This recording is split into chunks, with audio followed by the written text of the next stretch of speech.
Vi har en kortfilm, der hedder Life's a Bitch. Det er en dansk kortfilm, instrueret af en mand, der hedder Jørgen Fagreslov.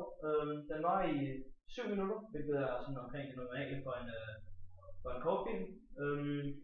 Den er det, man kalder en observerende kortfilm, hvilket betyder, at vi er som en slags flue, der sidder på væggen og observerer, hvad hovedpersonerne laver. Kortfilmen handler om et par, der skal til en kvindes forældres fest, eller middag. De kommer så i diskussion, om de skal køre ind og vaske bilen først. Kvinden er imod, og manden vil gerne have sin bil vasket, før de tager derhen. Han går ind til at overtale til sidst, og de ender med at tage ind på bilvasken. Så skændes de igen, og kvinden bliver sur og går sin vej. Manden får sin jakke klemt i bagagerumsdøren, og ender med at sidde fast i bilvasken, mens den starter. Og kvinden ender med at møde en voldtægtsmand og bliver voldtaget. De møder sig hinanden til sidst i filmen, og slutter fred, hvis man kan sige det sådan, hvor de giver hinanden et kram. Titlen, betydning og filmens budskab.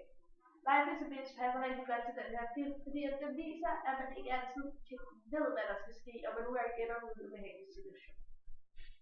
Eksempelvis, at kvinden bliver voldtaget, og at manden ender i den her bilvask. Det viser altså godt, at man ikke kan ikke kan planlægge, hvad der skal ske, og nogle gange livet går sin egen vej.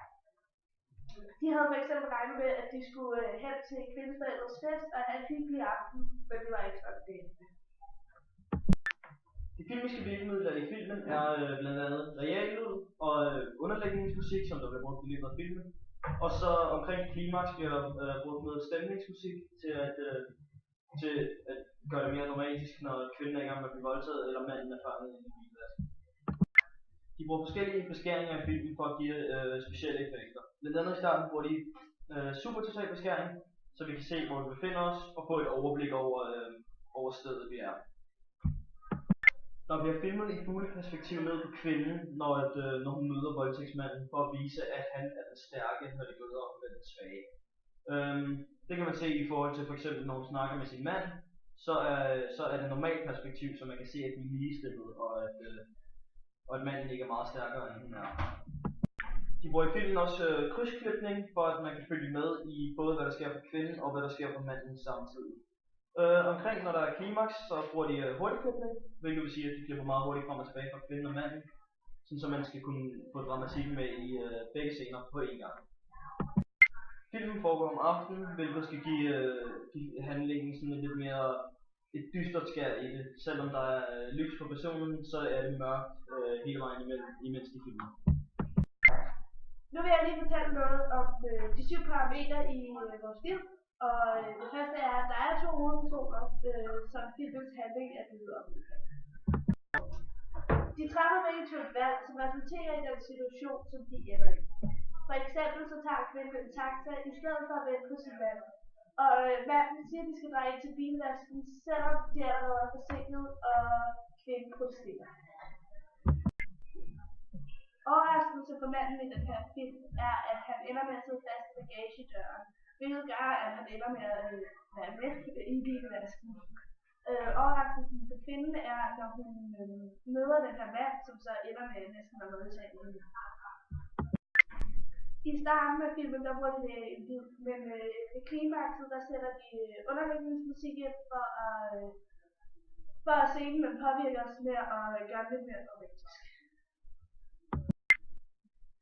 Ting i den her film er bilen, fordi at den er faktisk grunden til, at de starter med at diskutere, fordi de har den der diskussion om, de skal vaske bilen eller ej.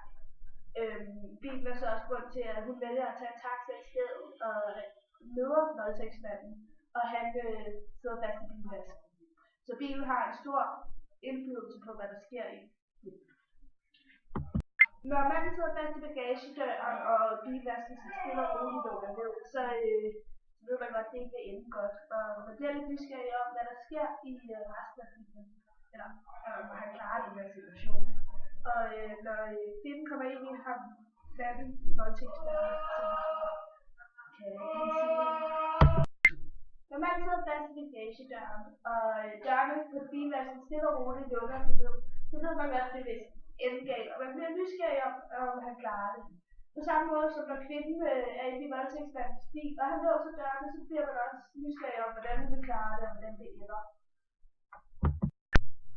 Anslaget i den her film er, når man ser bilen, der kører på vejen, og så får et indblik i, hvor vi er henne. Og man kan så se, at det er sådan lidt senere om aftenen, så det er mørkt, og der næsten ikke kører nogen biler på vejen. Præsentationen af personerne sker, når de sidder i bilen og diskuterer. Vi får indirekte fortalt deres problem, deres forhold og hvor det er, de skal hen. De diskuterer, om de skal tage noget vask i bilen, før de skal til fest, og det synes manden, han synes ikke, at de kan komme til fest uden en nyvasket bil. Kvinden synes bare, at de skal nå det til tiden i stedet for. Uddybningen sker, når manden får overtalt kvinden til, at de skal tage noget vask i bilen. Vi kan på det tidspunkt også se, hvem der har mest at sige i forholdet. Point of no return i den her film er, når kvinden vælger at gå for manden og finde en taxa i stedet. Fordi nu har de splittet op, og nu kan de ikke gå tilbage til hinanden og gå tilbage til det, som det var før. Konflikten i filmen bliver optrappet, da kvinden hun møder voldtægtsmanden, og da manden han finder ud af, at han jakker sidder fast i bagagerumsdøren. Klimakset sker, når kvinden bliver voldtaget, og manden han er i gang med at blive vasket rundt inde i bilvasken. På tidspunktet, hvor kvinden og manden finder sammen igen, er det, man kalder udtoning i filmen, på grund af, at alt det værste er overstået, og det er en ordentlig afslutning, der er filmen. Her til sidst vil vi lige opsummere vores filmanalyse, og vi er kommet frem til, at skaberne af filmen har været gode til at sørge for, at alle budskaber og relationer til de forskellige karakterer er blevet underbygget af de forskellige virkemidler. Filmen holder også kontakten til publikum, da den er bygget op om berettermodellen. Den her filmanalyse er lavet af Roland, Rikke og Ida Marie.